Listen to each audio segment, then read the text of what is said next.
there's not going to be long-term surveillance of these systems that are just hovering over people's homes. They'll be used for very specific missions for a very short period of time. We have to make sure that the protections are built in up front rather than having a privacy tsunami hit our country where people now realize that they have no privacy.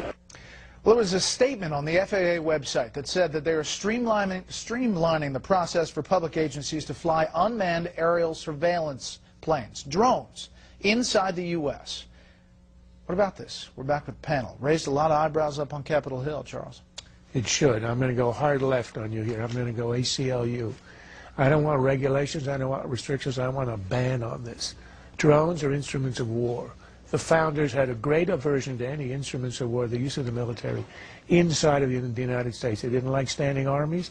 It has all kinds of statutes against using the army in the country. A drone is a high-tech version of an old army and a musket.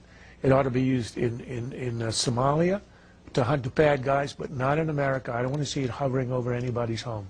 Yes, you can say we've got satellites, we've got Google Street, and London has a camera on every street corner, but that's not an excuse to cave in on everything else and accept a society where you're always under being watched by the government. This is not what we want. I would say you ban it under all circumstances, and I would predict, I'm not encouraging, but I'm predicting the first guy who uses a Second Amendment weapon to bring a drone down that's been hovering over his house is going to be a folk hero in this country.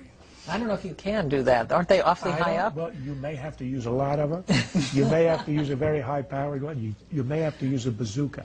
I'm not encouraging. I'm simply making a prediction. A libertarian folk hero. is stepping up. Left-wing libertarian.